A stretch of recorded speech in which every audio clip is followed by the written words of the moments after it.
नमस्कार दोस्तों, स्वागत है आपके अपने YouTube चैनल आइडियल अड्डा में। दोस्तों, आज की इस वीडियो में बात करेंगे टीआरई 2.0 पीजीटी। पीजीटी हिस्ट्री का जो टीआरई 2.0 में एग्जाम हुआ था, उसके प्रीवियस ईयर क्वेश्चन के बारे में जानेंगे। तो इसको 3 सेक्शन में बांटे हैं। जीएस पहला, उसके बाद हिस्ट्री 80 नंबर को दो भागों में 40-40 क्वेश्चन के 2 भागों में बांटे हैं। तो इसका जीएस पेपर का एक भाग कंप्लीट हो गया है, तो आप लोग प्ले लिस्ट में जाके देख सकते हैं। ये जो है दूसरा भाग है हिस्ट्री का। हिस्ट्री में इसमें 40 प्रश्न होगा, उसके बाद फिर से 40 वाला को अगले लेक्चर में बताएंगे।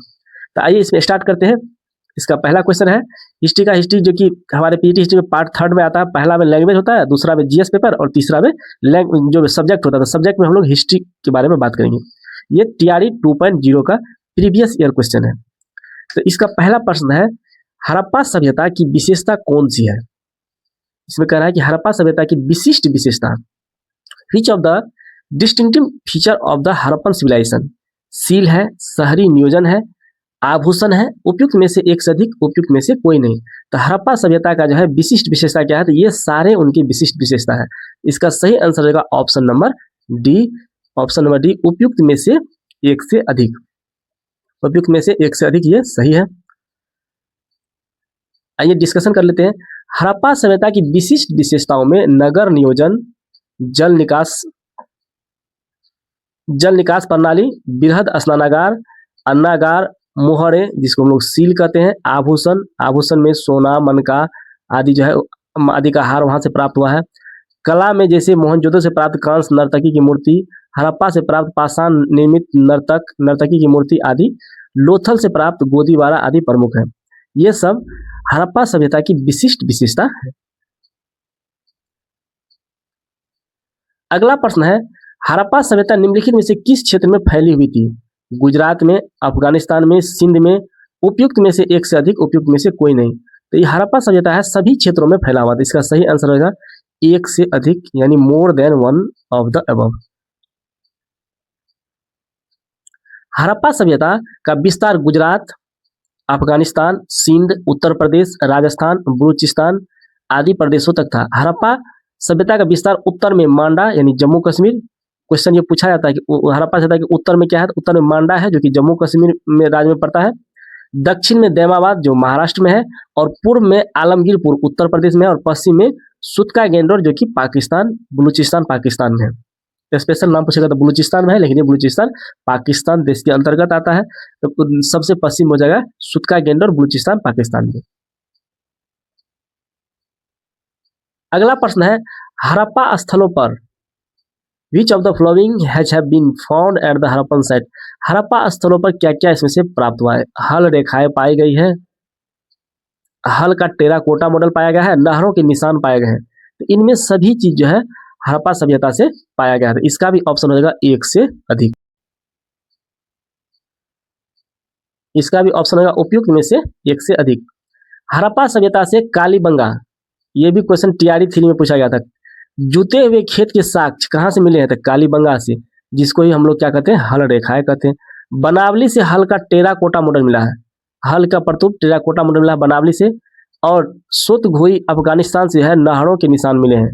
तो इस ऑप्शन के अनुसार हल रेखाएं पाई गई है, ये भी पाया गया है। हल का टेराकोटा मॉडल पाया गया, तो पाया गया नहरों का निशान। तो उपयुक्त में से एक से अधिक आंसर होगा।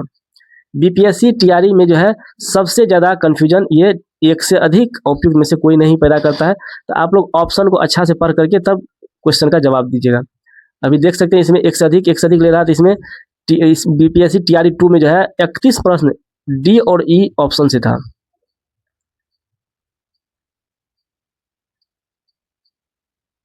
अगला प्रश्न है, निम्नलिखित में से कौन सा स्थल हड़प्पा संस्कृति से पहचाना जाता है? हड़प्पा संस्कृति का जो स्थल कौन सा है निम्नलिखित में से? चिरांद है, बेलन घाटी है, कोसल है, उपयुक्त में से एक से अधिक, उपयुक्त में से कोई नहीं।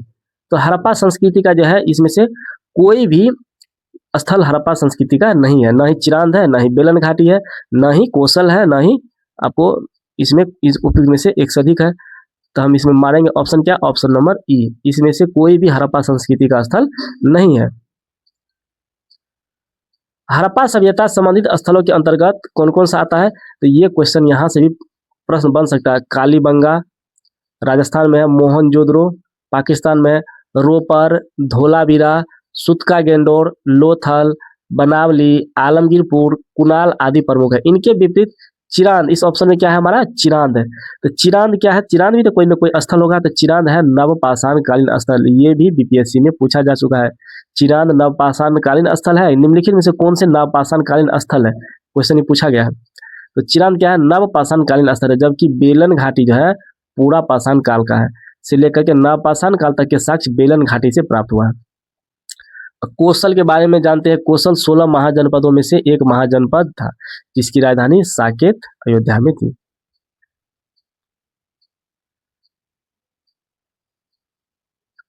अगला प्रश्न है, हड़प्पा वासी निम्नलिखित में से किसको मानते थे? मृत्यु के बाद का जीवन, वर्ण व्यवस्था, लोकतंत्र, उपयुक्त में से एक से अधिक, उपयुक्त में से कोई नहीं।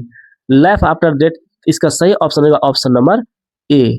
हड़प्पा वासी जो है मृत्यु के बाद के जीवन को मानते थे कि लाइफ आफ्टर डेथ के बाद भी मृत्यु जीवन होता है। तो इसमें वर्ण व्यवस्था के लोग नहीं मानते थे, न ही डेमोक्रेसी उस समय में था। तो इसका सही ऑप्शन हो जाएगा ऑप्शन नंबर ए। हड़प्पा सभ्यता में मृत्यु के बाद के जीवन को स्वीकार किया जाता है। हड़प्पा काल में मृतकों को अंतिम संस्कार के लिए 3 प्रथाएं विद्यमान थी। पहला प्रथा था मृतकों को दफना दिया जाता था तथा उसके उपयोग के लिए आवश्यक वस्तुएं दबा दी जाती थी। दूसरी कलश समाधान विधि तथा तीसरा मृतक को पशु पक्षियों के आहार के लिए खुला छोड़ दिया जाता था और बाद में बची हुई हड्डियों को दफना दिया जाता था। अगला प्रश्न है, तमिलकम में कौन शामिल है? तमिलकम में कौन कौन शामिल थे? Tamilakam included which of the following? Chola, Chera और पांड, उपयुक्त में से एक से अधिक, उपयुक्त में से कोई नहीं। तो तमिलकम में जो है चोल, चेरा और पांड तीनों जो है तमिलकम में शामिल थे। इसका सही आंसर हो जाएगा उपयुक्त में से एक से अधिक, उपयुक्त में से एक से अधिक। तमिलकम प्राचीन काल के लोगों द्वारा बसे एक भौगोलिक क्षेत्र को संदर्भित करता है। तमिलकम किसको संदर्भित करता है? तो प्राचीन समय में जो लोग बसा हुआ था उसका एक भौगोलिक क्षेत्र है। इसमें तमिलनाडु, केरल, पुदुचेरी आदि क्षेत्र शामिल था। इसमें कौन कौन क्षेत्र शामिल था? तो तमिलनाडु, केरल और पुदुचेरी। तमिलकम के भौगोलिक क्षेत्र में कौन कौन शामिल था? तमिलनाडु, केरल और पुदुचेरी। स्टेट भी पूछा जा सकता है। और इसी के अंतर्गत आता था चोल, चेर और पांड आता था। इसलिए इसका सही ऑप्शन हो जाएगा उपयुक्त में से एक से अधिक। अगला प्रश्न है, 1810 के दशक में किसने संस्कृत और द्रविड़ भाषाओं में 8000 से अधिक शिलालेख एकत्रित किए हैं? कनिंघम ने, कॉलिन मैकेंजी ने, जॉन मार्शल ने, उपयुक्त में से एक से अधिक, उपयुक्त में से कोई नहीं। इसका सही ऑप्शन होगा option number B, Colin Mackenzie ने।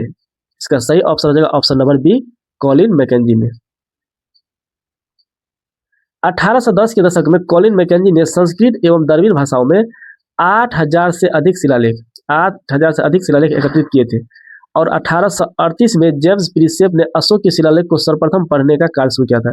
अलेक्जेंडर कनिंघम 1877 में अशोक के उत्कीर्ण अभिलेखों के समूह को प्रस्तुत किया था। जबकि मार्शल भारतीय पुरातत्व विभाग के महानिदेशक थे। क्वेश्चन पूछा जाएगा, भारतीय पुरातत्व विभाग के महानिदेशक कौन थे? तो जॉन मार्शल। इन्हीं के निर्देशन में जो है हड़प्पा एवं मोहनजोदड़ो की खोज हुई थी, जॉन मार्शल के ही नेतृत्व में। अगला प्रश्न है, सातवाहन और शक शासकों द्वारा भूमि अनुदान का सबसे प्रारंभिक अभिलेखीय साक्ष्य किस काल का है? 200 से 300 ईस्वी, 300 से 400 ईस्वी, 100 से 200 ईस्वी। इसका सही आंसर हो जाएगा ऑप्शन नंबर सी, 100 से 200 ईस्वी। इसका सही आंसर हो जाएगा ऑप्शन नंबर सी। सातवाहन और शक शासकों द्वारा भूमि अनुदान का सबसे प्रारंभिक अभिलेखीय साक्ष्य 100 से 200 ईस्वी का है। भूमिदान के प्रचलन से राज तथा किसानों के बीच संबंधों की झलक मिलती है। प्रभावती गुप्त के अभिलेख नागनिका का नानाघाट अभिलेख, क्वेश्चन पूछा जाएगा कि नागनिका का नानाघाट अभिलेख किससे संबंधित है? प्रभावती गुप्त। नासिक अभिलेख आदि से भूमिदान का उल्लेख मिलता है। प्रभावती के दान पत्र में गांव के गृहस्थ और कृषक, ब्राह्मणों और दंगुन गांव के साथ अन्य निवासियों के मध्य संबंधों की भी जानकारी मिलती है। अगला प्रश्न है, कन्नौज के राजा हर्षवर्धन ने शासन किया था। इसका शासन जो है कब से कब तक शासन किया था? 600 से 606 से लेकर के 647 ईस्वी तक इसने क्या किया था? शासन किया था। तो इसका सही ऑप्शन होगा ऑप्शन नंबर बी, 6 से लेकर के 647 ईस्वी तक हर्षवर्धन ने शासन किया था। कन्नौज के राजा हर्षवर्धन जो किस वंश के थे? क्वेश्चन पूछा जाएगा कि हर्षवर्धन किस वंश के राजा थे? तो हर्षवर्धन वर्धन वंश के राजा थे। 606 से लेकर के 647 ईस्वी तक शासन किया। उनके पिता का नाम प्रभाकर वर्धन तथा माता का नाम यशोमती था। हर्षवर्धन के प्रारंभिक जीवन में के बारे में जानकारी हर्षचरित के वान भट्ट की जगह हर्षचरित से प्राप्त होता है। क्वेश्चन पूछा जाएगा हर्षचरित के लेखक कौन थे, तो वान भट्ट। इनके समय चीनी बौद्ध यात्री हुएनसांग, अब यहाँ भी प्रश्न पूछा था हुएनसांग किसके दरबार में आया था, तो हुएनसांग जो है हर्षवर्धन के दरबार में आया था। और हुएनसांग कहाँ का यात्री था, हुएनसांग चीनी यात्री था, ये चीन से आया था। वह स्वयं एक विद्वान थे और उन्होंने नागानंद, रत्नावली और प्रियदर्शिका नामक नाटक लिखा था। क्वेश्चन पूछा जाएगा प्रियदर्शिका के लेखक हर्षवर्धन, रत्नावली के लेखक हर्षवर्धन, नागानंद के लेखक कौन थे, तो हर्षवर्धन। हर्षवर्धन ही बहुत बड़ा विद्वान था, उसने खुद जो है नाटक लिखा जिसका नाम था नागानंद, रत्नावली और प्रियदर्शिका। अगला प्रश्न है शिलालेखीय साक्ष्य की सीमा क्या है। शिलालेखीय साक्ष्य की सीमा क्या है? What is the limitation of the inscriptional evidence. अक्षर बहुत धुंधले होते हैं इसलिए पढ़ना मुश्किल है। वे उन सभी बातों पर चर्चा नहीं करते जिन्हें हम आज महत्वपूर्ण मान सकते हैं। इसका सही आंसर होगा क्या? उसके बाद कई बार उन्हें समझना कठिन होता है। उपयुक्त में से एक से अधिक, उपयुक्त में से कोई नहीं। तो इसका सही आंसर होगा उपयुक्त में से एक से अधिक। इसका सही आंसर होगा उपयुक्त में से एक से अधिक। शिलालेखीय साक्ष्य की सीमा क्या है? इसमें से एक से अधिक ऑप्शन रहेगा। करा ये अक्षर बहुत धुंधले होते हैं इसलिए पढ़ना मुश्किल है। वे उन सभी बातों पर चर्चा नहीं करते जिन्हें हम आज महत्वपूर्ण मान सकते हैं। कई बार उन्हें समझना कठिन होता है। तो इसका सही ऑप्शन रहेगा ऑप्शन नंबर डी, उपर्युक्त में से एक से अधिक। शिलालेखीय साक्ष्य की विभिन्न सीमाएं हैं। अक्षर धुंधले होते हैं अर्थात अक्षरों को हल्के ढंग से उत्कीर्ण किया जाता था इसलिए पढ़ना क्या है, मुश्किल है। तो पहला ऑप्शन भी क्या है, सही है। इसमें उन सभी बातों या घटनाओं की जानकारी नहीं उत्कीर्ण होती है जिन्हें वर्तमान में महत्वपूर्ण माना जाता है। अभी हमारे वर्तमान परिप्रेक्ष्य में जो महत्वपूर्ण बातें हैं उस समय में नहीं लिखा गया था, तो ये भी सही है। तीसरा है सभी प्रकार के अभिलेखों को पढ़ना और उन्हें समझना एवं प्रकाशित करना क्या है, कठिन है। इसलिए हम कह सकते हैं कि अभिलेखीय साक्ष्य अधिकांशतः पक्षपाती हो सकते हैं। इसका सही ऑप्शन होगा उपयुक्त में से एक से अधिक। अगला प्रश्न है किस कारक ने खरोष्टी को पढ़ने में सहायता की? What factor facilitated reading of Kharosthi? Indo फारसी सिक्कों पर फारसी एवं खरोष्टी दोनों भाषाओं में राजाओं के नाम अंकित थे। दूसरा ऑप्शन है कनिंघम शिलालेख पढ़ने में माहिर थे। ब्राह्मी का प्रयोग गुप्त राजाओं ने किया था। उपर्युक्त में से एक से अधिक, उपर्युक्त में से कोई नहीं। तो इसका सही आंसर है उपयुक्त में से कोई नहीं। इसका सही ऑप्शन है ऑप्शन नंबर ई। खरोष्टी लिपि अशोक के पश्चिमोत्तर प्रांत से प्राप्त अभिलेख हो, जैसे शाहबाज गाढ़ी। पश्चिमोत्तर मतलब क्या? पश्चिमोत्तर से प्राप्त हुआ शाहबाज गढ़ी और मानसेरा में उत्कीर्ण है। खरोष्टी लिपि पश्चिमोत्तर प्रांत में शासन करने वाले हिंदी यूनानी राजाओं ने अपने सिक्कों पर सर्वप्रथम उत्कीर्ण करवाया था। इन सिक्कों पर राजाओं के नाम यूनानी एवं खरोष्टी भाषा में लिखे गए थे। यूनानी भाषा को पढ़ने वाले यूरोपीय विद्वानों ने अक्षरों के मेल से खरोष्टी लिपि को पढ़ने का प्रयास किया। यूनानी भाषा को पढ़ने वाला जो यूरोपीय विद्वान था उसने अक्षरों के मेल से खरोष्टी लिपि को पढ़ने में क्या क्या प्रयास किया था। प्रिंसेप ने खरोष्टी लिपि में लिखे अभिलेखों की भाषा की पहचान प्राकृतिक रूप से की थी, इसलिए अभिलेखों को पढ़ना सरल हो गया। इस ऑप्शन में दिया हुआ है जो ऑप्शन है उसमें क्या है, कोई भी ऑप्शन इससे मैच नहीं करता है, तो इसलिए इसका सही आंसर होगा ऑप्शन नंबर ई, उपयुक्त में से कोई नहीं। इसका सही ऑप्शन हो जाएगा ऑप्शन नंबर ई, उपयुक्त में से कोई नहीं। इसमें दिया हुआ है कि इंडो फारसी सिक्कों पर फारसी एवं खरोष्टी दोनों भाषाओं में राजाओं के नाम अंकित थे। कनिंघम शिलालेख पढ़ने में माहिर थे और ब्राह्मणी का प्रयोग गुप्त राजाओं ने भी किया था। उपयुक्त में से एक से अधिक, उपयुक्त में से कोई नहीं। तो इसका ऑप्शन होगा उपयुक्त में से कोई नहीं। अगला प्रश्न है जब वी.एस. सुखथंकर के संपादन में महाभारत का आलोचनात्मक संस्करण निकालने का निर्णय लिया गया तब यह तय किया गया कि क्या तय किया गया, तो ऑप्शन देखते हैं। देश के विभिन्न हिस्सों से विभिन्न लिपियों में लिखी गई संस्कृत पांडुलिपियों को एकत्रित किया जाएगा।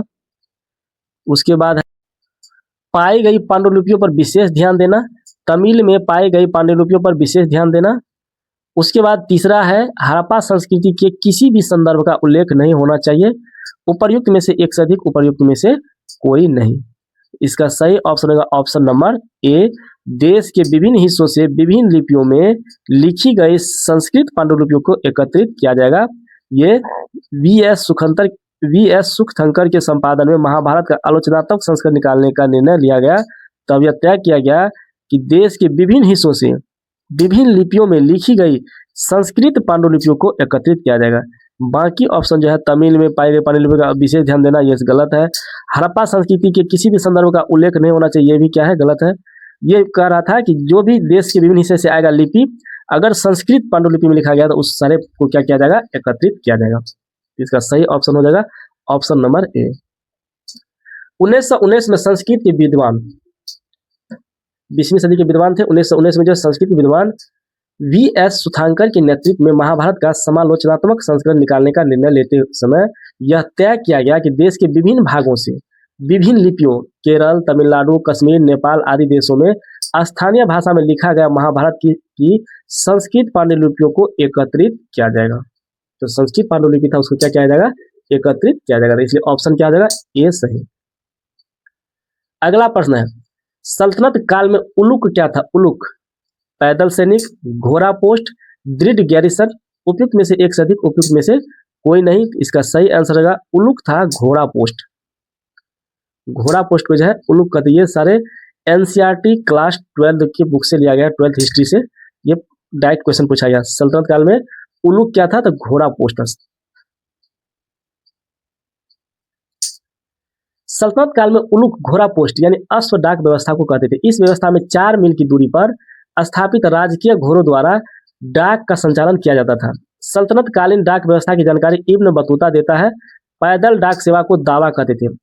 और पैदल इसमें ऑप्शन में है क्या, पैदल सैनिक भी है, पैदल डाक सेवा। तो पैदल डाक सेवा को क्या कहता था? दावा कहता था। पैदल दावा, यहाँ से भी याद कर सकते हैं ट्रिक से।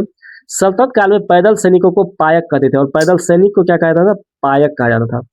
दृढ़ गैरिसन शब्द का प्रयोग अक्सर सैनिक छावनी के रूप में प्रयोग किया जाता था।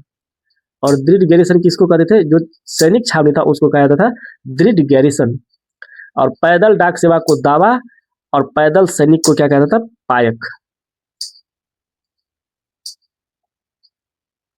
अगला प्रश्न है, अब्दुल रज्जाक ने निम्नलिखित में से किस शहर का दौरा किया था? चेन्नई का, मंगलोर का, गोवा का? तो अब्दुल रज्जाक जो है किस शहर का दौरा किया था?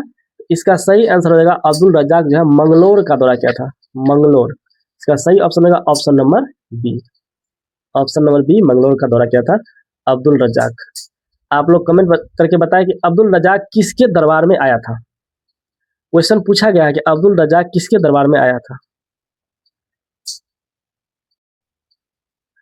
1440 के दशक में अब्दुल रज्जाक ने कालीकट, कोझिकोड तथा मंगलोर की यात्रा किया था। कालीकट का यात्रा और मंगलोर का, कहाँ का यात्रा किया था ये? तो कालीकट का और कालीकट जिसको कि कोझिकोड कहा था अभी, और मंगलोर की यात्रा किया था। किस सदी में? 1440 यानी 15वीं सदी में। उसने लिखा कि मंगलोर से 9 मील के भीतर ही मैंने एक ऐसा पूजा स्थल देखा जो पूरे विश्व में अतुलनीय है।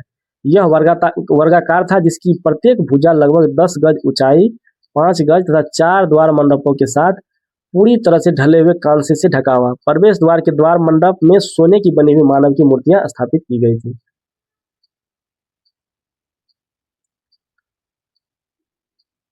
अगला प्रश्न है, संतों की जीवनी, हेगियोग्राफी का मतलब क्या होता है? हेगियोग्राफी मीन्स धार्मिक नेताओं की जीवनी, जमींदारों की जीवनी, अनुयायियों द्वारा लिखी गई संतों की जीवनी, उपर्युक्त में से एक से अधिक, उपर्युक्त में से कोई नहीं। हेगियोग्राफी क्या है? संतों की जीवनी क्या है? इसका सही ऑप्शन होगा ऑप्शन नंबर डी, उपर्युक्त में से एक से अधिक। उपर्युक्त में से एक से अधिक। इसका सही ऑप्शन होगा ऑप्शन नंबर डी। संतों की जीवनी, संत चरित्र, हेगियोग्राफी किसी संत या धार्मिक नेता की जीवनी है। संत चरित्र संत की उपलब्धियों का गुणगान करते हैं जो तथ्यात्मक रूप से पूरी तरह सही नहीं होते। ये इसलिए महत्वपूर्ण है कि उसे उस परंपरा के अनुयायियों के विश्वासों के बारे में बताते हैं। इसमें क्या होगा? एक से अधिक ऑप्शन सही है। इसे अनुयायियों द्वारा दिया धार्मिक नेताओं की जीवनी पहला, और दूसरा है अनुयायी द्वारा लिखे गए संतों की जीवनी। तो एक से अधिक ऑप्शन क्या होगा इसमें? सही होगा। एक से अधिक और इनमें से कोई नहीं बहुत सस्पेंस पैदा करता है। इसको सोच समझ करके जो है आंसर देना है।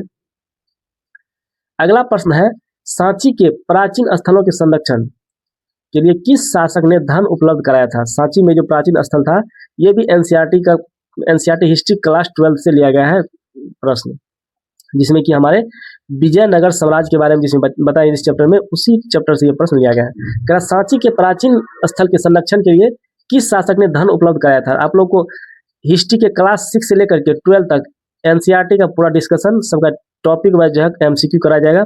उसके साथ ही हमारे जो बिहार सरकार का बिहार टेक्स्ट बुक है एससीईआरटी, उसका भी क्लास 6 से लेकर के 10 तक का जो है एससीईआरटी हिस्ट्री का भी जितना भी टॉपिक है सबसे महत्वपूर्ण प्रश्न जो है टॉपिक वाइज करवाया जाएगा।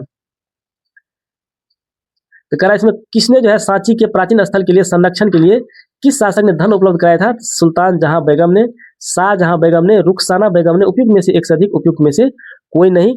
इसका सही ऑप्शन होगा उपयुक्त में से एक से अधिक। इसमें उपयुक्त में से हो जाएगा एक से अधिक, इसका ऑप्शन होगा ऑप्शन नंबर डी। सांची के प्राचीन स्थलों को संरक्षण भोपाल के शासक विशेषकर शाहजहां बेगम और उनकी उत्तराधिकारी सुल्तान जहां बेगम ने दिया था। यह ऑप्शन में दोनों है, शाहजहां बेगम और सुल्तान जहां बेगम। भोपाल की शासिका थी शाहजहां बेगम और उनकी उत्तराधिकारी थी सुल्तान जहां बेगम ने दिया था। भोपाल की बेगम ने सांची स्तूप के रखरखाव के लिए धन दिया था और जॉन मार्शल ने सांची पर लिखे अपने लेख या ग्रंथों में सुल्तान जहां बेगम को समर्पित किया था। मार्शल के पुस्तकों को प्रकाशित करने के लिए धन का अनुदान सुल्तान जहां बेगम ने दिया था। इसलिए इसका ऑप्शन हो जाएगा ऑप्शन नंबर ए, यानी सुल्तान जहां बेगम भी संबंधित है और शाहजहां बेगम भी। रुखसाना बेगम इससे संबंधित नहीं है, तो उपयुक्त में से एक से अधिक हो जाएगा इसका आंसर। अगला प्रश्न है, इनमें से कौन 5वीं और 7वीं शताब्दी के बीच चीनी यात्री था? 5वीं और 7वीं शताब्दी के बीच चीनी यात्री कौन था? फासियान, जिसे हम लोग फाहियान के नाम से जानते हैं। इसमें फासियान है, ये एनसीईआरटी का पूरा लैंग्वेज लिया है, एनसीईआरटी से ही लिया गया क्वेश्चन है। फासियान, जिसको हम लोग फाहियान पढ़ते हैं।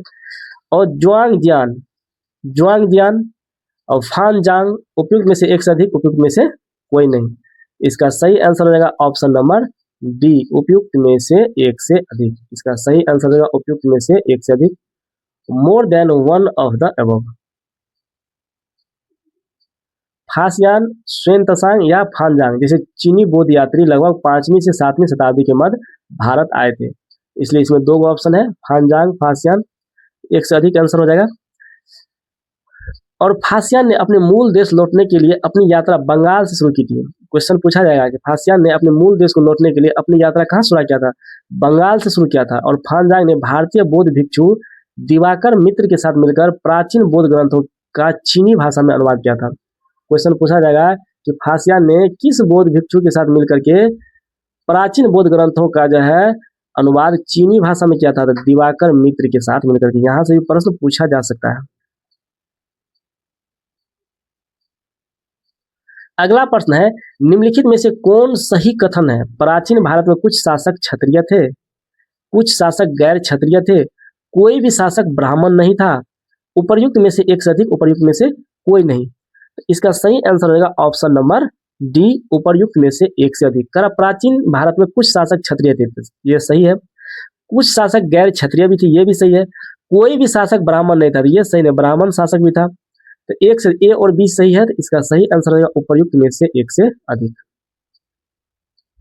प्राचीन भारत में कुछ शासक क्षत्रिय थे, जैसे मौर्य वंश, चौहान वंश, चालुक्य वंश के राजा क्या थे? क्षत्रिय थे। जबकि कुछ राजा गैर क्षत्रिय थे, जैसे नंद वंश के राजा शूद्र थे, जबकि वर्धन वंश के राजा वैश्य थे।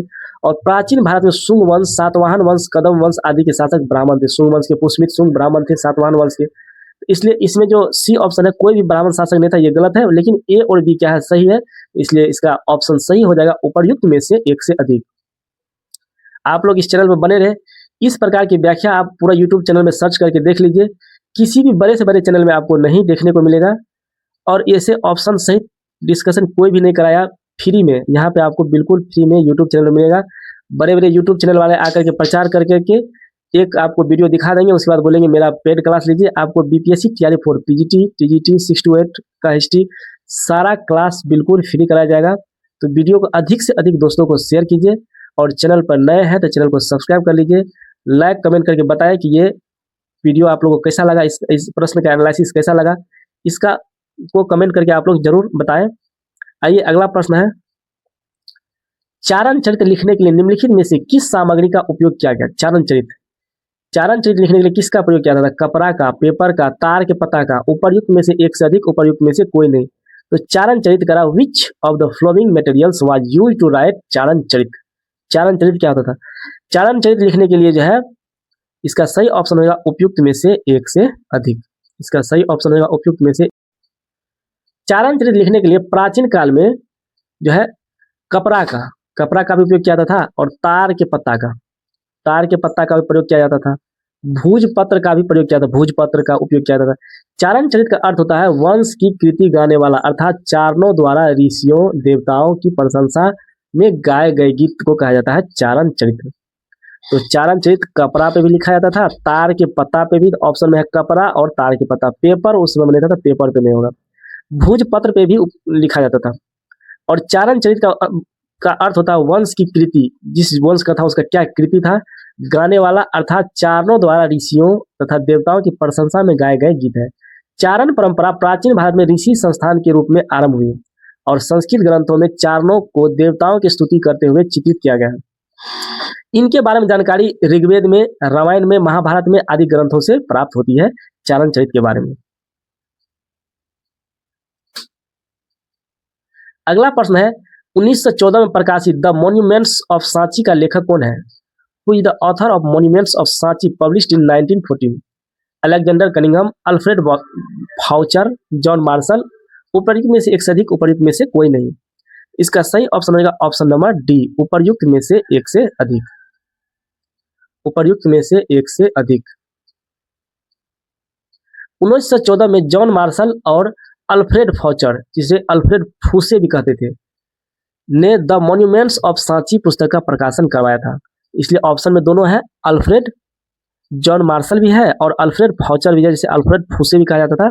दोनों मिलके जो है 1914 में प्रकाशित किया था। पुस्तक का नाम था द मॉन्यूमेंट्स ऑफ सांची। इसके अतिरिक्त मार्शल ने 1923 में कंजर्वेशन मैनुअल नामक पुस्तक का प्रकाशन किया था। यहाँ से प्रश्न पूछा जा सकता है, कंजर्वेशन मैनुअल नामक पुस्तक का प्रकाशन किसने किया था? तो जॉन मार्शल ने 1923 ईस्वी में, और 1914 में किया था the monuments of Sanchi. Alexander Cunningham ने 1854 में भिल्सा टॉप्स नामक पुस्तक लिखा था। भिल्सा टॉप्स क्वेश्चन पूछा जा सकता है कि भिल्सा टॉप्स नामक पुस्तक किसने लिखा था? तो अलेक्जेंडर कनिंघम ने, और यह सांची पर लिखी गई सबसे प्रारंभिक पुस्तकों में से एक है। सबसे पहले जो सांची पर पुस्तक लिखा गया था वो पुस्तक का नाम था भिल्सा टॉप्स, और ये 1854 में ही लिखा था अलेक्जेंडर कनिंघम ने। अगला प्रश्न है इलियट संगमरमर क्या है? इलियट संगमरमर क्या है? सांची से मूर्ति के जो पैनल मद्रास रखे गए थे, ये सारे प्रश्न एनसीईआरटी हिस्ट्री क्लास 12 से लिया गया है। सारे लाइन बाय लाइन क्वेश्चन वहीं से ये लिया गया है। इलियट संगमरमर क्या है? सांची से मूर्ति कला के जो पैनल मद्रास में रखे गए, भरहुत से मूर्ति कला के जो पैनल मद्रास में रखे गए, अमरावती से मूर्ति के जो पैनल मद्रास में रखे गए थे। इलियट क्या है? इसका सही ऑप्शन हो जाएगा ऑप्शन नंबर ई, उपर्युक्त में से कोई नहीं। इसका सही आंसर हो जाएगा उपर्युक्त में से कोई नहीं। इसका सही आंसर होगा ऑप्शन नंबर ई। अमरावती से मूर्ति कला के जो पैनल मद्रास में रखवाए गए थे उसी को जो है इलियट कहा जाता है। सॉरी, इसका सही ऑप्शन होगा ऑप्शन नंबर सी होगा। Option number C, sorry, option number C होगा। अमरावती से जो मूर्ति कला के जो पैनल मद्रास में रखवाए गए थे उसी को इलियट संगमरमर कहा जाता है। 1854 में गुंटूर यानी आंध्र प्रदेश के कमिश्नर ने जब अमरावती की यात्रा की थी तब उन्होंने अनेकों मूर्तियों एवं उत्कीर्ण पत्थरों को जमा किया और उसे अपने साथ मद्रास ले गए। इन पत्थरों का नामकरण कमिश्नर इलियट के नाम पर इलियट संगमरमर रखा गया।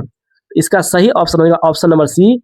इलियट संगमरमर क्या था? अमरावती से मूर्ति कला के जो पैनल मद्रास में रखे गए थे उसी का नाम कमिश्नर इलियट के नाम पे इलियट संगमरमर रखा गया। इसका सही ऑप्शन हो जाएगा ऑप्शन नंबर सी।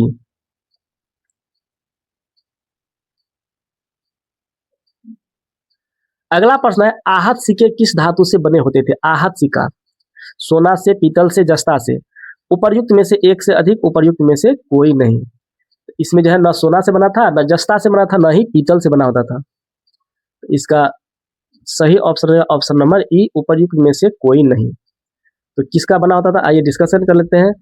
आहत सिक्के किसके बने होते थे? तो चांदी के बने होते थे। ये भारत के प्राचीनतम सिक्के में से एक है आहत, जिसे हम लोग पंचमार्क सिक्का भी कहते हैं। आहत सिक्का का दूसरा नाम पंचमारी से पंच मार के बनाया जाता था। इनका प्रचलन 6ठी शताब्दी ईसा पूर्व में हुआ था आहत सिक्के का। और सबसे ये क्वेश्चन पूछा जाएगा, भारत के सबसे प्राचीनतम सिक्के कौन थे, आहत सिक्के या पंचमार्क सिक्का। आहत सिक्के मुख्यतः त्रिकोण आकार का, गोलाकार का, आयताकार का, चतुष्कोणीय आदि प्रकार के होते थे। इन पर अलग अलग बीम यानी टंकों यानी ठप्पा से 1 से 5 तक छालों के साथ चिन्हित किया जाता था। इस प्रकार चांदी के परतों को काटकर उस पर ठप्पों से चिन्ह बना दिया जाता था। इस प्रकार निर्मित सिक्कों को आहत सिक्का कहा जाता था। और इसमें चांदी और तांबा का भी यूज किया जाता था। तांबा भी अगर ऑप्शन में रहेगा तो आंसर सही होगा, तांबा का भी यूज इसमें होता था। अगला प्रश्न है, निम्नलिखित में से कौन सा अशोक के शिलालेखों में से एक नहीं है। मास्की, कालसी, सन्नति उपयुक्त में से एक से अधिक, उपयुक्त में से कोई नहीं। कह रहा ये जो है कौन अशोक के महाशिलालेखों में से एक नहीं है। महाशिलालेख, उसका शिलालेख था, महाशिलालेख था, अलग अलग था, शिलालेख अलग और महाशिलालेख का रहा। इसमें सही ऑप्शन होगा मास्की जो है महाशिलालेख में था। ये मास्की क्या था, लघु शिलालेख था।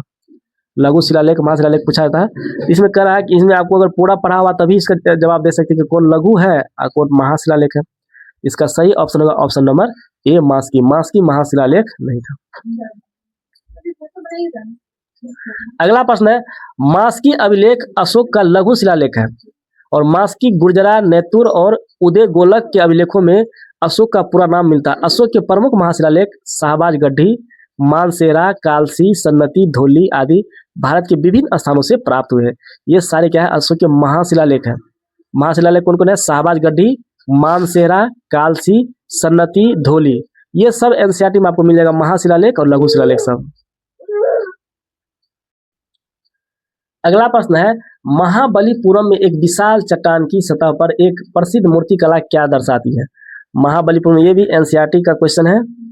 तो महाबलीपुरम में करा एक विशाल चट्टान की सतह पर एक प्रसिद्ध मूर्तिकला क्या दर्शाती है। स्वर्ग से गंगा नदी का अवतरण,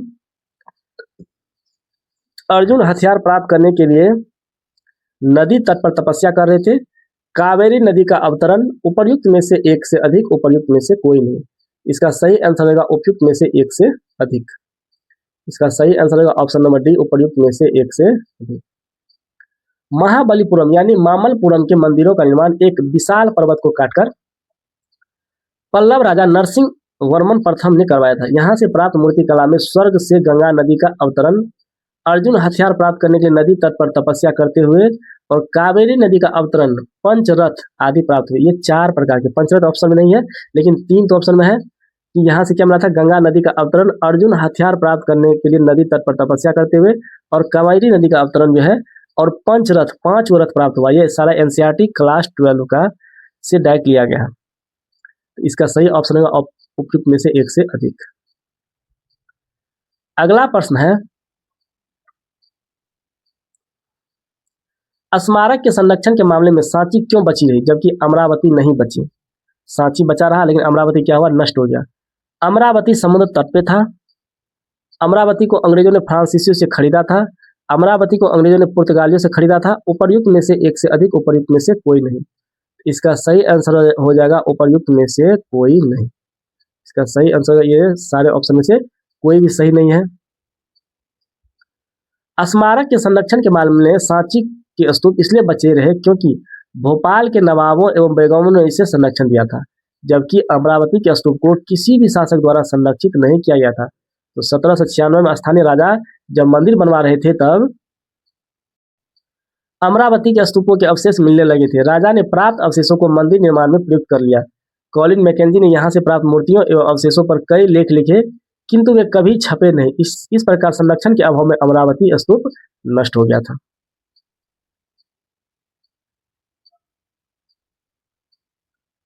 अगला प्रश्न है, इब्न बतूता ने पान और नारियल का विस्तार से वर्णन क्यों किया।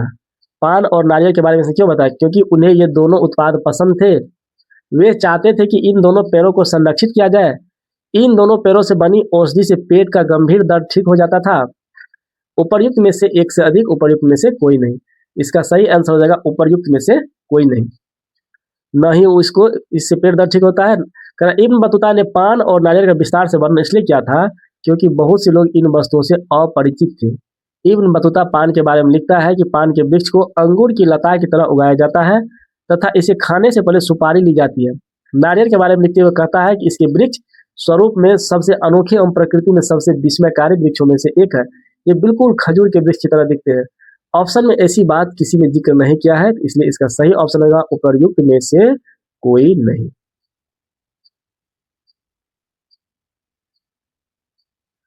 अगला प्रश्न है, बर्नियर का मानना था कि भारत में भूमि का स्वामित्व केवल हिंदुओं के पास है, भारत में भूमि का स्वामित्व केवल क्षत्रियों के पास है, भारत में भूमि का स्वामित्व केवल राजा के पास है, उपर्युक्त में से एक से अधिक, उपर्युक्त में से कोई नहीं। इसका सही ऑप्शन हो जाएगा, इसका सही ऑप्शन होगा ऑप्शन नंबर सी। बर्नियर के अनुसार भारत और यूरोप के बीच मूल भिन्नताओं में से एक भारत में निजी स्वामित्व का अभाव था।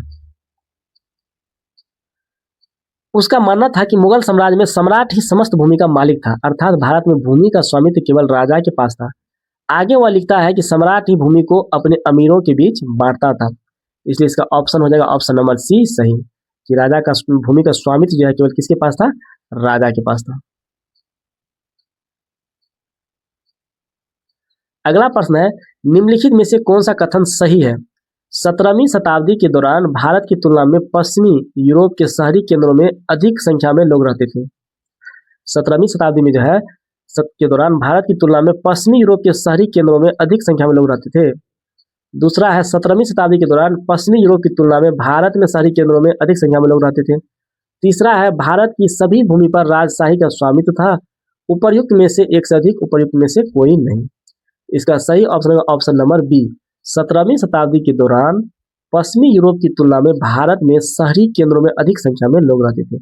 इसका सही ऑप्शन हो जाएगा ऑप्शन नंबर बी। 17वीं शताब्दी में जनसंख्या का लगभग 15% भाग नगरों में रहता था। यह औसत रूप से उस समय पश्चिमी यूरोप की नगरीय की जनसंख्या के अनुपात से अधिक था। बर्नियर ने मुगल कालीन शहरों को शिविर नगर कहा था। इससे उसका आशय उन नगरों से था जो अपने अस्तित्व और बने रहने के लिए राजकीय शिविर पर निर्भर थे। क्वेश्चन पूछा जाएगा किसके द्वारा मुगल कालीन शहरों को शिविर नगर कहा गया? इसका सही ऑप्शन हो जाएगा बर्नियर के द्वारा। अगला प्रश्न है, निम्नलिखित में से कौन सा कथन गलत है? गलत कथन किसमें चुनना? मध्यकाल में भारत में सभी गुलाम समान थे। मध्यकाल में भारत में जितने भी दास थे उन पर राजशाही का अधिकार था। अगला है, मध्यकाल में भारत में केवल पुरुष को ही गुलाम बनाया जाता था। इसमें करा कौन गलत है? गलत को इसमें चुनना है। इसका सही ऑप्शन रहेगा option number D. Ibn Battuta मध्यकालीन दास यानी गुलाम व्यवस्था का वर्णन करते हुए लिखता है कि सम्राट के साथ प्रत्येक छोटे या बड़े अमीर अपने साथ दासों को रखते थे। वे महिलाएं सफाई कर्मचारी को भी नियुक्त करते थे। इस प्रकार स्पष्ट है कि मध्यकाल में सभी गुलाम न तो समान थे और न ही उन पर राजशाही का अधिकार था। मध्यकाल में पुरुष गुलामों के साथ महिला दासों को भी नियुक्त किया जाता था। ये क्या होगा? उपर्युक्त में से एक से अधिक क्या है? गलत है। गलत को चुनना था तो ये क्या होगा? एक से अधिक इसमें गलत होगा। अगला प्रश्न है, भारत में दासों का उपयोग निम्नलिखित में से किस उद्देश्य के लिए किया जाता था? दरबारों में संगीत और नृत्य प्रस्तुत करना, पालकी ढोना, रईसों पर नजर रखना। उपर्युक्त में से एक से अधिक, उपर्युक्त में से कोई नहीं। इसका सही आंसर रहेगा उपर्युक्त में से एक से अधिक। इब्न बतूता के से विवरण से स्पष्ट है कि मध्यकाल में दासों को दरबार में संगीत नृत्य प्रस्तुत करने, पालकी ढोने, रईसों यानी अमीरों पर नजर रखने के लिए आदि कार्यों के लिए प्रयुक्त किया जाता था। बहुत सी महिला दासियों को भी गुप्तचरी और सफाई कार्यों में लगाया जाता था। इसलिए इसका ऑप्शन हो जाएगा उपयुक्त में से एक से अधिक। अगला प्रश्न है, महान और छोटी परंपराएं शब्द किसने गढ़े थे? रेडक्लिफ ब्राउन ने, मॉर्टिमर व्हीलर ने, रॉबर्ट रेडफील्ड ने। उपयुक्त में से एक से अधिक, उपयुक्त में से कोई नहीं। इसका सही ऑप्शन हो जाएगा ऑप्शन नंबर सी। महान और लघु छोटी जैसी शब्दावली का प्रयोग 20वीं सदी के प्रसिद्ध समाजशास्त्री रॉबर्ट रेडफील्ड द्वारा एक कृषक समाज के सांस्कृतिक आचरण का वर्णन करने के लिए किया गया था। रेडफील्ड ने समाज में किए जाने वाले कर्मकांडों को महान परंपरा की संज्ञा दी थी। इसके विपरीत किसानों द्वारा अपनाई गई परंपराएं जो कर्मकांडों से भिन्न थी उन्हें लघु परंपरा का नाम दिया गया था। ये भी एनसीईआरटी हिस्ट्री से लिया गया क्वेश्चन है। अगला प्रश्न है, मध्यकाल में पूजा प्रणालियों के समन्वय की प्रक्रिया किस प्रकार कार्य करती थी? स्थानीय पंथों को एकीकरण के लाभों का एहसास हुआ, ब्राह्मणवादी विचारों का प्रसार करना और इसे महिलाओं और शूद्रों के लिए सुलभ बनाना जिन्हें आमतौर पर वैदिक शिक्षा से बाहर रखा गया था। और अगला है, ब्राह्मणों ने इन और अन्य सामाजिक श्रेणियों की मान्यताओं और प्रथाओं को स्वीकार किया और उन पर फिर से काम किया। उपर्युक्त में से एक से अधिक, उपर्युक्त में से कोई नहीं। इसका सही आंसर है उपर्युक्त में से एक से अधिक। मध्यकाल में पूजा प्रणालियों के समन्वय के लिए दो प्रक्रियाएं कार्य कर रही थी। पहली प्रक्रिया ब्राह्मणीय विचारधारा के प्रचार की थी और इसका प्रचार पौराणिक ग्रंथों की रचना, संकलन और परिरक्षण द्वारा हुआ। इन ग्रंथों का संकलन इस प्रकार किया गया था कि वैदिक शिक्षा से वंचित स्त्रियां एवं शूद्र तथा अन्य सामाजिक वर्ग इसे पढ़ सके और इसका लाभ उठा सके। दूसरी प्रक्रिया के अंतर्गत स्त्री, शूद्र तथा अन्य सामाजिक वर्गों के आस्थाओं और आचरणों को ब्राह्मणों द्वारा स्वीकृत किया जाना था। समन्वय के उदाहरण के तौर पर आज भी भगवान जगन्नाथ की लकड़ी की मूर्ति स्थानीय जनजाति के विशेषज्ञों द्वारा बनाई जाती है। इसका सही ऑप्शन हो जाएगा उपर्युक्त में से एक से अधिक। अगला प्रश्न है, भक्ति परंपराओं को किन व्यापक श्रेणियों में वर्गीकृत किया गया है? भक्ति की परंपरा को जो है कितने व्यापक श्रेणियों में वर्गीकृत किया गया है? ऑप्शन है सगुण और निर्गुण में, महागुण एवं निर्गुण में, सर्वगुण एवं सगुण में, उपर्युक्त में से एक से अधिक, उपर्युक्त में से कोई नहीं। इसमें इसका सही आंसर रहेगा सगुण एवं निर्गुण। सगुण एवं निर्गुण में भक्ति की परंपरा को विभाजित किया गया है। भक्ति परंपराओं को सगुण और निर्गुण नामक दो श्रेणियों में बांटा गया था। सगुण यानी विशेषण सहित भक्ति परंपरा में ईश्वर की मूर्तियों की पूजा की जाती थी, जैसे शिव, विष्णु, दुर्गा, गणेश आदि। इस परंपरा में ईश्वर के मूर्त रूप की पूजा की जाती थी तथा उनके विभिन्न अवतारों की पूजा की जाती है। इसके विपरीत निर्गुण भक्ति विशेषणहीन विहीन परंपरा में ईश्वर के अमूर्त एवं निराकार रूप की पूजा की जाती है। ईश्वर को निराकार रूप में पूजने वाले में कबीरदास, रेदास, रसखान आदि प्रमुख संत निर्गुण भक्ति के शाखा से संबंधित है। क्वेश्चन पूछा जाएगा निर्गुण भक्ति से संबंधित संत कौन थे? कबीरदास, रेदास, रसखान, ये सब निर्गुण भक्ति से संबंधित थे। अगला प्रश्न है, अलवार और न्यानार क्रमशः किन देवताओं की पूजा करते थे? शिव और विष्णु, शिव शक्ति, विष्णु और शिव। अलवार और न्यानार, नयन रहेगा तो क्या होगा? शिव से संबंधित होगा, अलवार रहेगा तो विष्णु। तो इसका सही आंसर रहेगा ऑप्शन नंबर सी, विष्णु और शिव से। अलवार और नयनार क्रमशः अलवार विष्णु के धर्म के और नयनार जो है शिव देवता की, शिव की जो है पूजा करते थे। प्रारंभिक भक्ति आंदोलन लगभग 6वीं शताब्दी में अलवारों ने विष्णु धर्म में तन्मय और नयनारों ने शिव भक्त के नेतृत्व में हुआ था। वे एक स्थान से दूसरे स्थान पर भ्रमण करते हुए तमिल में अपनी इष्ट की स्तुति में भजन गाते थे। अगला प्रश्न है, नल ईरा दिव्य प्रबंधन किसकी रचनाओं का एक संकलन है? ये सारे प्रश्न एनसीईआरटी हिस्ट्री से भक्ति आंदोलन वाला चैप्टर पढ़िए, वहां से लिया गया, उससे एक भी क्वेश्चन बाहर नहीं है। नल ईरा दिव्य प्रबंधन किसकी रचनाओं का एक संकलन है? सगुण संत कवि का, अलवार का, निर्गुण संत कवि का, उपर्युक्त में से एक से अधिक, उपर्युक्त में से कोई नहीं। इसका सही ऑप्शन हो जाएगा ऑप्शन नंबर बी, नल ईरा दिव्य प्रबंधन अलवारों रचनाओं का एक संकलन है। अलवार रचनाओं का क्या है? नल ईरा प्रबंधन अलवार और नयनार था, उसमें अलवार का सनक है। ईसा शताब्दी तक आते आते 12 अलवारों की रचनाओं का एक संकलन कर लिया गया, जिसे नल ईरा दिव्य प्रबंधन यानी 4052 रचनाएं के नाम से जाना जाता है, नल ईरा दिव्य प्रबंधन। और 10वीं शताब्दी में ही अपार, समंदर और सुनरार की कविताएं तबरम नामक संकलन में रखी गई थी, जिसमें कविताओं का संगीत के आधार पर वर्गीकरण हुआ था तबरम में। क्वेश्चन पूछा जाएगा कि किस में जो है कविताओं के संगीत के आधार पर वर्गीकरण किया गया था? इसमें हो जाएगा तबरम नामक संकलन में। और तबरम किसने लाया था? अपार, समंदर और सुनरार के द्वारा। अगला प्रश्न है, अंडाल किस देवता की उपासक थी? अंडाल महिला को कहा जाता है। अंडाल किसकी उपासक थी? विष्णु की। अंडाल किसकी उपासक थी? तो ऑप्शन नंबर ए, विष्णु की उपासक थी अंडाल। अंडाल विष्णु देवता की उपासक थी। भक्ति परंपरा की सबसे बड़ी विशिष्टता इसमें स्त्री की उपस्थिति थी। उदाहरणतः अंडाल नामक अलवार स्त्री के भक्ति गीत व्यापक स्तर पर गाए जाते थे। अंडाल स्वयं को विष्णु की प्रेयसी मानकर अपनी प्रेम भावना को छंदों में व्यक्त करती थी। तो अंडाल क्या हुआ? महिला भक्ति, और किसको मानती थी? विष्णु भगवान को मानती थी।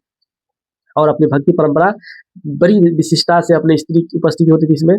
और अंडाल नामक अलवार स्त्री भक्ति गीत व्यापक स्तर पर गाँव में जाके गाते थे। अगला प्रश्न है, कराइकल किस देवता के उपासक थी? कराइकल भगवान शिव के उपासक थी। इसका सही ऑप्शन होगा ऑप्शन नंबर बी, शिव के उपासक थी कराइकल यानी कर दक्काल शिव देवता के उपासक थी। एक स्त्री शिव भक्त कराइकल अब यार ने अपने स्वयं उद्देश्य प्राप्ति हेतु घोर तपस्या का मार्ग अपनाया था। हालांकि इन स्त्रियों ने अपने सामाजिक कर्तव्यों का परिव्यय किया, वह किसी वैकल्पिक व्यवस्था अथवा भिक्षुणी समुदाय की सदस्य नहीं बनी थी। अगला प्रश्न है,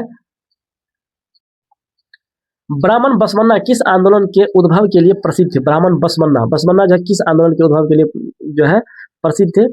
इसका थेरवाद, लिंगायत, वीरशैव, उपर्युक्त में से एक से अधिक, उपर्युक्त में से कोई नहीं।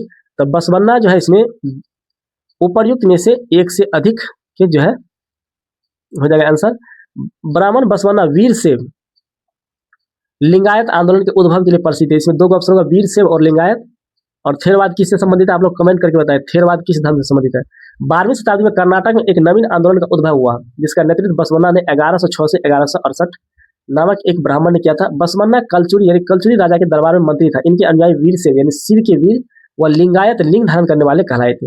इसलिए इसमें ऑप्शन में है वीरशैव और लिंगायत, वीरशैव और लिंगायत दोनों होगा, तो इसलिए इसका सही ऑप्शन होगा उपयुक्त में से एक से अधिक।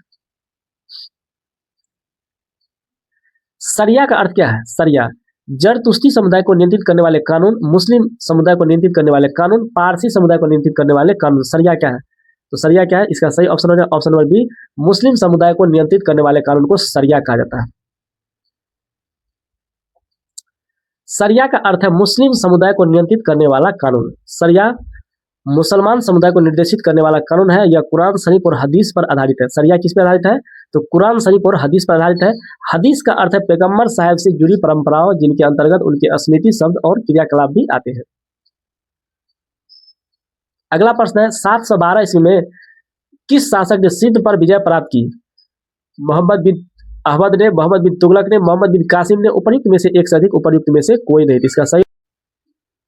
इसका सही ऑप्शन हो जाएगा ऑप्शन नंबर सी, मोहम्मद बिन कासिम ने। मोहम्मद बिन कासिम ने जो है 712 में सिंध पर जो है विजय प्राप्त किया था। 712 ईस्वी में मोहम्मद बिन कासिम ने सिंध पर विजय प्राप्त की थी। इराक के गवर्नर अल हजाज ने मोहम्मद बिन कासिम को सिंध पर आक्रमण करने के लिए 711 ईस्वी में भेजा था। क्वेश्चन पूछा जाएगा कि मोहम्मद बिन कासिम को किसने भेजा था सिंध पर आक्रमण करने के लिए, तो ये था इराक के गवर्नर अल हजाज। और 712 ईस्वी में कासिम ने सिंध के शासक दाहिर को पराजित कर सिंध पर अधिकार कर लिया था। क्वेश्चन पूछा जाएगा सिंध के किस शासक को जो है मोहम्मद बिन कासिम ने हराया था, तो दाहिर को। तो आज का प्रश्न कैसा लगा, लाइक कमेंट करके बताएं। यदि आप इस चैनल पर नए हैं तो चैनल को सब्सक्राइब कर लें और वीडियो से अधिक दोस्तों को शेयर करें। इसका पार्ट 2, इसमें 40 प्रश्न का ही डिस्कशन कराया गया है, जो कि पीजीटी हिस्ट्री में 80 नंबर का प्रश्न पूछा जाता है, जो आप लोग को जानकारी में है। 80 नंबर का रहता है पीजीटी हिस्ट्री में, 40 नंबर का जीएस रहता है, 22 नंबर का हिंदी, 8 नंबर का इंग्लिश। तो हिंदी इंग्लिश का एग्जाम के समय में करवाएंगे। अभी जीएस प्लस पीजीटी हिस्ट्री कराया था, इसमें 40 नंबर, क्योंकि लेक्चर बड़ा हो जाता है इसलिए 40 नंबर का ही कराया है। अगला 40 नंबर दूसरा भाग में आएगा, जो कि आपको प्लेलिस्ट में मिल जाएगा। तो मिलते हैं अगले वीडियो में, तब तक के लिए धन्यवाद। Thanks for watching.